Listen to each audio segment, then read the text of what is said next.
I'm never falling in love again. I murmured to myself as I downed a glass of vodka. I winced slightly as it burnt its way down my throat. I shouldn't be drinking. I know I shouldn't be drinking. I don't even have the head for alcohol, but I just want to try and forget about how bad my heart was aching. Still, the alcohol wasn't helping. 3 years. It took Marcus 3 years to tell me that I wasn't gentle, considerate, and sexy. How could he say that to me when he had always adored me? What went wrong? And just a few hours ago, I saw pictures of him online. Apparently, he had traveled to England with a girl. She had looked so classy, so sophisticated in the pictures. We just broke up like 3 days ago and he's already with someone else? That made me curious to know when he met her. Was it before we broke up? Had he been cheating on me? Had I really become less gentle and sexy and considerate? Oh God. It was as if someone was repeatedly piercing my chest with a knife. How could it be so easy for him to end what we had? Am I supposed to move on like that? How can I move on from him? I filled up my glass again and drank everything on it. Someone sat beside me and Elle suddenly felt uncomfortable. I didn't want anyone to see me at my lowest. With every intention of leaving, I turned to slid off the stool, but before I realized it, I had turned towards the direction of the person. It was a man. I became aware of a pregnant taut silence. Feeling absurdly compelled, I looked up and came face to face, eyeball to eyeball with a fallen angel who was looking right at me. A dark fallen angel. With eyes that seemed to glow green and gold under long back lashes and black brows, high cheekbones, and a very enchanting lips. It drew my eyes and made me stop and linger. I had the most bizarre and urgent desire to press my lips against his mouth, to feel and taste its texture. This was all within a nanosecond. "Hey, pretty lady," he began. I couldn't understand the hot feeling in my belly, the sizzling in my blood for what seemed like eons. My breath hitched and I felt dizzy. I was still sitting down. "Pull yourself, Tessa. This has to be the alcohol." I shakily stood up. "Oh, please don't leave on my account." I was about leaving. "Am I too late to ask if you would share a drink with me?" he asked. I should decline, but his hot and deep voice hit me like a wrecking ball. I sat back down as I stared at him. A burning hit reaction spread through me, lighting a fire through every vein and every bit of pulsing blood in my body. And when he smiled faintly, the room seemed to tilt. I let out with pathetic ineffectiveness.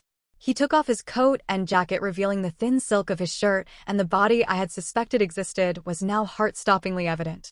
What is wrong with me? It has to be the breakup and the alcohol. The sound of running water woke me up. I blinked slowly and opened my eyes. My head was aching, but my eyes dilated when I realized that I wasn't in my bedroom. Oh my God! This room looked so exquisite. The curtains were opened and I sat up to see some clothes on the floor. I shakily laid back down and held the duvet to myself. What the hell?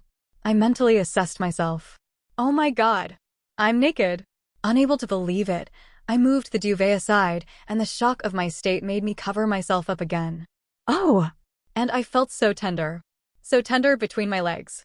Like flash, the memories of last night came crashing down on me, drinking to stupor and meeting that strange man. It seems we had a little conversation of a sort, and then we ended up in a hotel room. My cheeks felt so hot as I grabbed my long hair and recalled him rising above me, sliding inside and repeatedly stroking me. Oh, he had done it so good. Oh no, this wasn't the time to think about how good he was. I just had a one-night stand with a stranger. I've never slept with a stranger before. How am I supposed to face him? What am I to say? I have to run before he comes out of the bathroom. I hurriedly got up from the bed and quickly put on my clothes and grabbed my bag. As I walked up to the door, the bathroom door opened. And then he walked out. I was almost floored by how handsome he looked.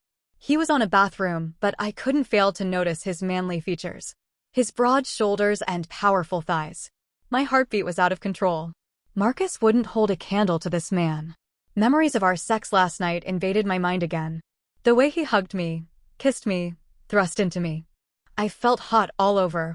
Shaking my head, I forced myself to stop thinking about it. I fanned myself with my hands, but it was useless. While I looked all restless, he was as calm as a cucumber. And then I caught his gaze. He was staring at me as if I was an object. He cocked an eyebrow and stared at me with disdain. Why is he staring at me like that? I saw him reach for the bedside and picked up his wallet. I could see it was loaded with money. My eyes widened. Does he think I'm a prostitute? I felt deeply insulted, so I decided to act fast. I took out $200 from my bag and threw them on the bed before he could offer me any money. I put on a calm attitude and crossed my arms. Looking up at him straight in the eyes, I let out, "Though you're good looking, but you skills are bad. So bad, and it's only worth a little money." I wanted to humiliate him before he does that to me. "What did you just say?" the man asked furiously. By all means, I hid how embarrassed I was, and in order to show him that I was serious, I moved closer to him and patted him on the shoulder. "Well, you could try giving a discount first, and once you've learned how to satisfy a woman, you can definitely raise the price." With that, I spun and walked off as fast as I could. While I was fleeing, I could hear him roar, "Fuck." I've deeply annoyed that man. I didn't look back, neither did I stop running. If he was behind me, I know I'm definitely no match for him. Still, I didn't want him to catch up. When I dared to look back, I realized that he wasn't running after me. I slowed down and started to walk briskly out of the hotel. I rubbed my chest, trying to calm down. It's fine. Everything's fine. I made a mistake getting drunk and involved in a one-night stand. It's not the end of the world. And the most comforting part was that I certainly won't see him again. When I got home, I quickly made some breakfast for myself and headed to the company which I worked for. Getting to the entrance of the building, my cell phone rang. I smiled, seeing that it was my mother. I slowly picked up. "Hello, Mom." "Oh, H.my dear. I hope you haven't forgotten that tonight is your Uncle Wilson's 60th birthday. He's hosting a banquet at Cromwell's Hotel. You will be there, right?" "No, Mom. I don't want to go. If I went to that banquet, I would definitely run into my father and my stepmother, and I really wasn't in the mood to put up with them tonight." "Come on, Tessa. Your Uncle Wilson and his wife has been very kind to us. The least you can do is honor his invitation." My mother persuaded. I exhaled. When I was 10 years old, my father cheated on my mother and practically abandoned her. If it hadn't been for Uncle Wilson, my life would have been unbearable. "Fine, I'll go. And try not to fight with your father," she warned. "If he doesn't cause me any trouble, I won't." And then I hung up. Years ago, my mother knelt on the ground and begged my father not to file for a divorce. She told him she would forgive his affair, his unfaithfulness, but he cast her aside. He didn't only divorce my mother, but also took everything from her. After that, life was very hard for the three of us. I can't bring myself to ever forgive my dad for hurting us like that. I walked into the company just in time and sat on my desk. My colleague, Audrey Brosnan, walked up to me. "You look different today, Tess." I frowned. "Different? How?" "You've been sulking since Marcus broke up with you, but today, you don't look sad at all. Audrey and I are pretty close." I sighed. "Maybe it's because I had a crazy night. You won't believe I spent $200 on a prostitute to comfort my wounded heart," I said, laughing. "You don't say." She snickered. She actually thinks I'm joking. We often make all kinds of jokes, so I'm not surprised. We've had a few people thinking that we have rich experience while dealing with men when in fact, we're conservative as hell.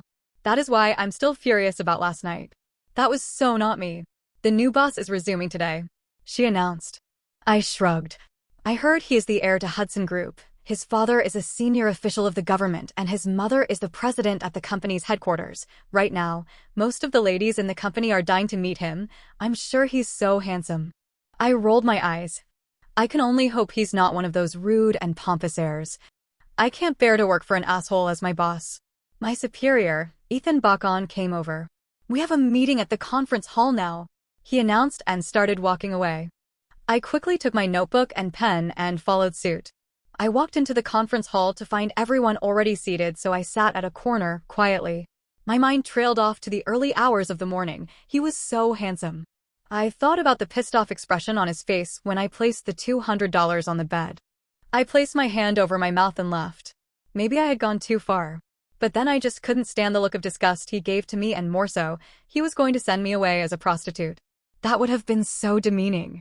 A round of applause startled me, and I snapped out of my reverie. A man in navy blue suit walked into the conference hall. My jaw dropped when his face registered in my retina. Why is he here?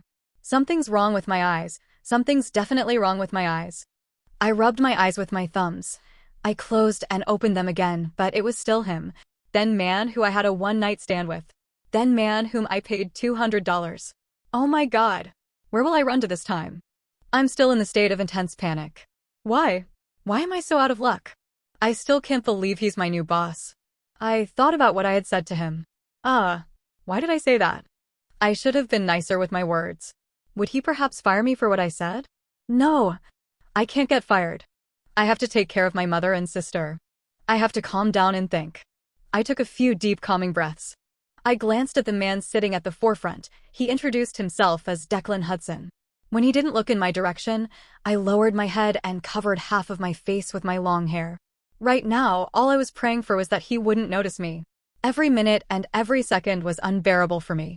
I was extremely happy when the meeting finally came to an end. I sneaked out of the conference hall with the thought that he still didn't notice me at all. The first thing I did when I returned to my desk was to tell Audrey everything that had happened.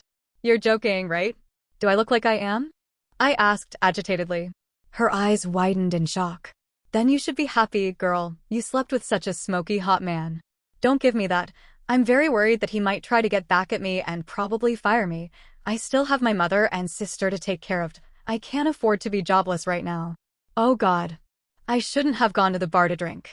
I wish I could turn back time. I should have been more cautious about myself.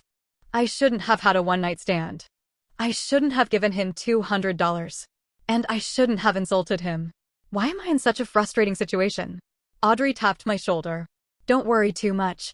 Maybe he didn't notice you at all. The manager's voice suddenly rang out. Tessa, Mr. Hudson wants you in his office now. Oh, I'm dead. I shakily knocked on the door of his office. Come in, his deep baritone announced. Reluctantly, I walked in. I was nervous as heck. I can't believe the man who was on a bathrobe this morning turned out to be my boss. Life is truly full of surprises. Too bad. I didn't like this surprise. I didn't like it at all. I stood there quietly while he continued to go through some documents without acknowledging my presence. Releasing a breath I didn't know I was holding, I began, Mr. Hudson, you sent for me? He lifted up his head and I offered him a cheerful smile. Maybe he could see me differently, as a nice person that I am. He stared at me from my head to my toe. His eyes were dark and cold. I felt very uncomfortable and tried my best not to tremble like a leaf. He leaned back on his swiveled chair and said, nonchalantly, I thought the people working for me would be responsible. I didn't expect to see you here. I felt slapped. Yes, I made a mistake last night, but that doesn't give him the right to think I'm irresponsible. If there's one thing I hate, it's being looked down on. Before I could think, I replied, well, it isn't professional to talk about our private lives at work, sir, but while we're at it, you really shouldn't play the judge here. The expression on Declan's face hardened. Damn it. I seem to have made him more furious than before. I'm definitely getting fired. I stared at the floor, unable to look at him. I should really learn to control my tongue if I don't want to lose this job. I waited for him to speak, but he didn't. The silence was making me more uneasy. I slowly glanced up and our eyes met. He was staring at me, but I couldn't read his facial expression. Then I saw Declan brought out his wallet and extracted some notes from it. He placed the cash on the table. Miss Beckett, I really thought I wouldn't see you again and I honestly didn't want to, but now that I did, I think I need to make you understand that aside from being a CO, I have no other side job, so take back your $200. I swallowed. I can't believe he called me into his office to clarify that he wasn't a prostitute. I understand, I said with a harmless smile. I exhaled, extremely relieved. So we just have to get the past behind us. That night didn't happen and we can. Before I could complete my thoughts, I saw him throw a $100 bill on the table. I stared at him, confused. That $100 is your reward for last night. IT wasn't very good, you see. It's only worth that much. He let out sardonically. I bit my lower lip in anger. I'm only worth $100. So demeaning. My fists clenched and I tried to control my temper. I reminded myself how badly I needed this job. So I forced a smile out of me and picked up the $300. If that's all, sir, I would like to get back to work. With that, I left his office. As soon as I got back to my desk, Audrey came over. Come on, girl. Why did he ask for you? What did he say? Tell me everything. She asked almost at the same time. I sighed and replied, to tell me that he isn't a prostitute. And? She probed. I blinked. There's no way I can tell her that he made me the prostitute instead. She was laugh her ass out at me. So I shrugged. What? You can't certainly mean that was all you two talked about. That was all. What were you expecting? I asked. Audrey giggled. I thought, well, he might have fallen for you last night, and you guys were on a start of a beautiful and romantic relationship. Instantly, I cringed. Get that idea out of your head. I'm not interested. She laughed. You're joking, right? Do you know how many women would kill to spend a night with a man like that? All the female employees here are gushing over him. She brought out her cell phone and showed me Declan's picture, which had been posted by some female employees in the company. I rolled my eyes. Oh, please. Honestly, tell me, how did it feel to have sex with him? How did it feel? I don't even know because I can't even remember it clearly. I do know I was very tender this morning. I can remember glimpses of him thrusting in and out of me. I'm never getting drunk again. To save face, I replied. It wasn't so impressive. If you desperately want to know how it felt, you could try to sleep with him if you want. I wish I could. She sighed and returned to her desk. Deep down, I wish I could remember everything about last night, every little detail. I mean, to be honest, the man is hot, so good-looking. He might really be good with his member. Did he do it to me so good then? It's such a pity that there would be no opportunity for me to get to know that. He's my boss now, and I won't cross the line, so there can never be a connection between us. My phone rang out, interrupting my thoughts. It was my mother. I'm pretty sure she was going to urge me more into attending Uncle Wilson's party tonight. I covered my face with my hands, trying to prepare myself for the evening, for it was going to be a long night. At 7 p.m., I arrived at Cromwell Hotel. As I got down from the taxi, I took a deep breath, seeing people walking in and out of hall, elegantly. I walked in too with my gift in hand. The party planner did a good job. Everywhere was beautifully decorated. I smiled when I saw Uncle Wilson. Tessa, he called, cheerfully. Uncle Wilson, happy birthday. I cooed and hugged him. I'm so glad you could make it, he said. We disengaged from each other, and I handed him his gift. Oh, you're so thoughtful, my dear. I smiled and walked over to say hi to my mother, sister, and Uncle Wilson's wife, Eleanor. Taking note that my father was yet to arrive, I took it as my cue to leave. Seeing him and his wife makes me angry. It makes me think about the past, and I always do my best to avoid them. Mom, I should get going. I have a few things to catch up on, I let out, slowly standing up. Oh no, young lady, you barely even touched your meal, Eleanor said as she pushed me playfully to sit back down.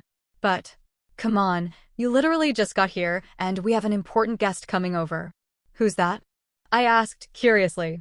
He's the son of Wilson's friend, and I heard he's your new boss. What was his name again? Oh, Declan. What? I let out, startling everyone on the table. It's Declan again. Why is he everywhere? Am I the first person to have a one-night stand? Why am I being tortured by his presence? Ugh. Well, we could say my uncle was well-to-do, but not as rich as the level of Declan. Why do they know someone like him? Before I could think of the next thing to do, I saw him entering the hall with my father's family. Oh no. I should leave. I really should. I saw a waiter leading them over to where I was sitting. I tensed and whispered to Eleanor. Why can't they sit somewhere else? This is the VIP table, Bella.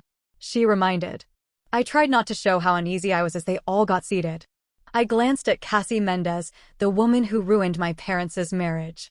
Next to her was her daughter, Anna Mendez. She was like a goddess. Everything about her body looked so perfect, but of course, I heard she had done numerous plastic surgery. So to me, she was fake. She was wearing heavy makeup as usual. I wonder if anyone had ever seen what she looks like. I glanced at Declan, who looked so nonchalant.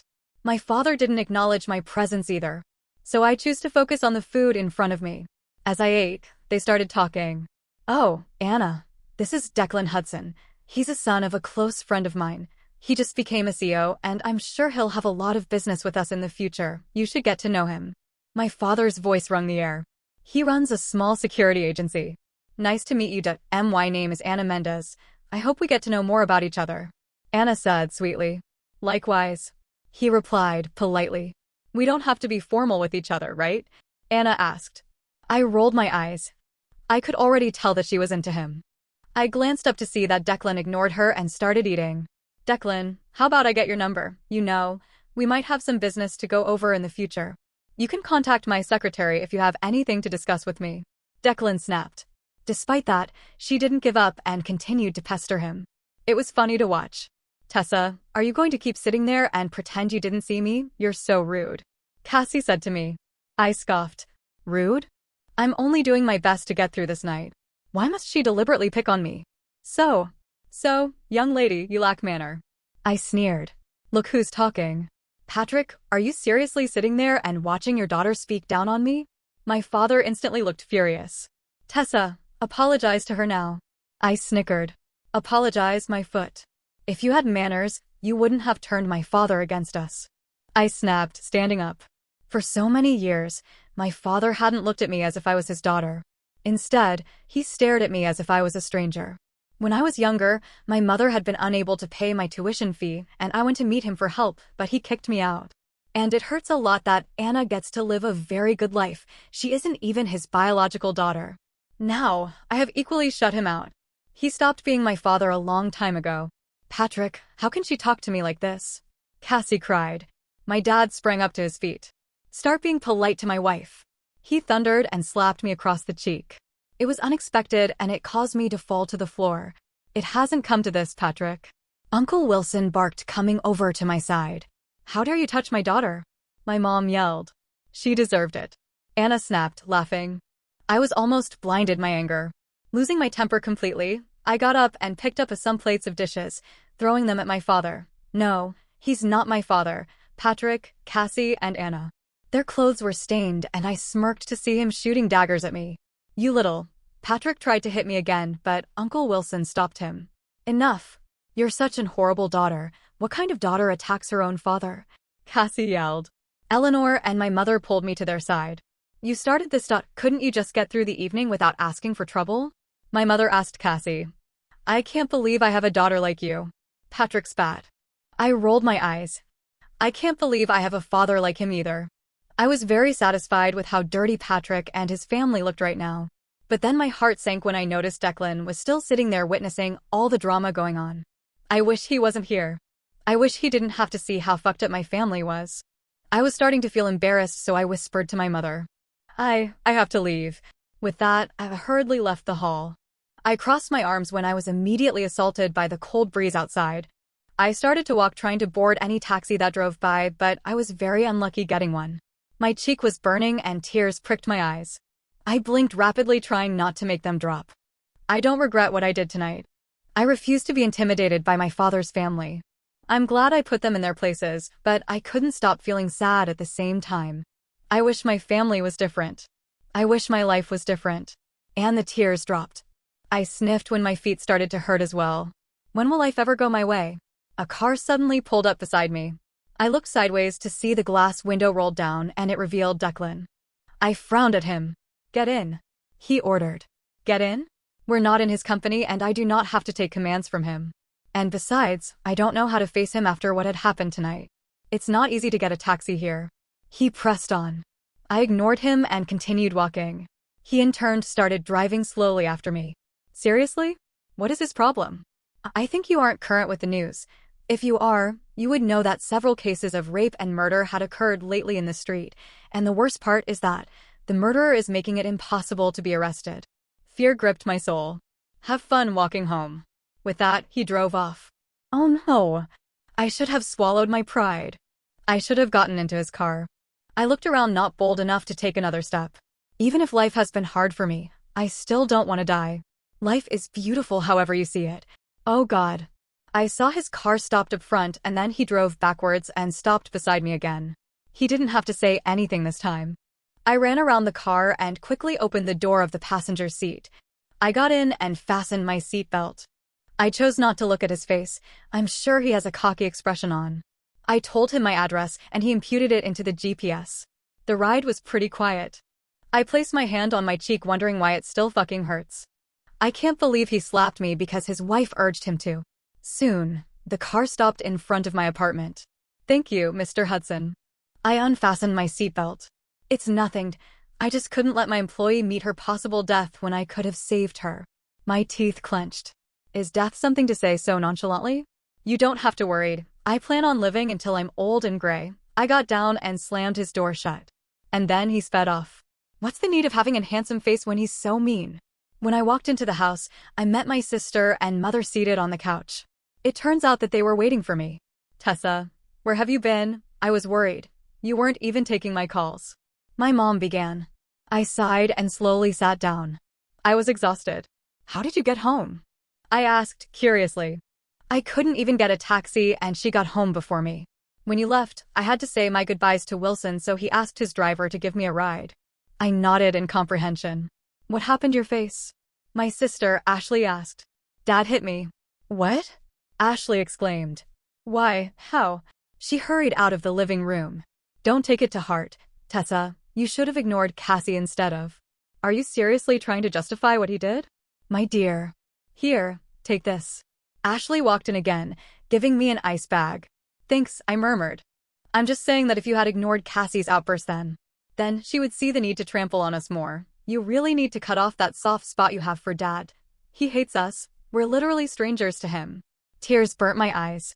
I hate that my mother was this way. Weak. She's so fucking weak. If I were her, the only thing I would feel for my father was hatred, but I'm pretty sure she still has him in her heart. It was so annoying. He's still your father. Her voice cracked, and I really didn't want to continue this conversation. I'm going to bed. I walked into my bedroom, dejectedly, and slumped on the bed. I was glad tomorrow was weekend. My mind was scattered all over the place, and I had no idea how I would put up with work. I laid down flat, staring at the ceiling, wondering when I would finally be happy and not worry about anything else. Almost an hour later, a knock sounded on my door and Ashley walked in. Does your cheek still hurt? I sat up and faked a smile. I've always wanted to be the one to bear the problem of the world, not her. So I always make sure to be okay for her sake. I'm fine now. She slowly sat beside. Don't let them bring you down, sis. They aren't worth it. I nodded and agreed. You're right. What you should be doing now is finding a good guy. I rolled my eyes. No, after Marcus, I think love isn't for me. Don't say that. You just have to keep looking, and speaking of looking, Mom told me to inform you that a friend of hers showed pictures of you to a professor. He'll like to meet you soon. I scoffed. I should have known this whole boyfriend conversation was heading to this. She held my hand. I'm also in this with Mom. Just check him out. Who knows? He might be the one for you. I snickered. What do you know? Tell her I'll think about it. I want to get some sleep. I replied, lying flat on the bed again. Should I really get into the dating world again? All men may not be like Marcus. And that was how a week later found me in a restaurant in front of my date. He was on a navy blue trouser, a white shirt, and glasses. We had exchanged pleasantries, and he was called Edgar Duke. We placed an order and started eating. But I just wasn't feeling any good vibes, neither did I see myself seeing him again. I decided to leave a bad impression so he wouldn't want to see me again. Can I ask you some questions? He smiled. Sure. What kind of house do you live in? He might see me as a gold digger for asking this kind of question on our first date. And in my records, men hate gold diggers. I own a duplex and an apartment complex. I live in the duplex hoping to share it with someone someday, and the apartment complex are for tenants. He doesn't seem a bit offended by my question, so I pressed on. Do you own a Ferrari? His smile deepened. I have a Benz and Land Rover, but I can get a Ferrari if that's what you want. I swallowed. This isn't going as I planned. Why isn't he disgusted by my questions? I don't have a high-paying job compared to yours, and I've got a really bad temper. I continued. It doesn't matter. For the temper, I'm sure everyone has their own flaws. Ugh. So I decided to tell him everything about myself to scare him off permanently. You're a professor. You're rich and handsome. Men like you shouldn't be with women like me. What's wrong with you? He asked, looking genuinely confused. I don't have a good relationship with my father. I live with my mother and sister, whom I take care of. My ex-boyfriend left me because, according to him, I'm not gentle and feminine enough. Anything else? He probed. There was still a smile on his face. I shook my head and slowly sipped my juice. He should back off now. You're quite funny, Tessa. Honestly, I hate blind dates, but when I saw your pictures, I was fascinated by your beauty and I really wanted to meet you. For now, I can tell you do not want to take this any further, but it's okay for us to be friends, right? I smiled and nodded. Yes. I let down my defenses, and we had a very fun and pleasant conversation after that. I eventually enjoyed the date, and I was all smiles when he insisted on taking me home. I stood at the front of the restaurant waiting for him to get his car from the parking lot. Tessa. On hearing my name, I looked sideways to see Ethan Bakon, my superior at work. Good evening, manager. I greeted. At that moment, Declan walked out of the restaurant with a middle-aged man. My lips parted. If there's anyone I hate running into, it's him.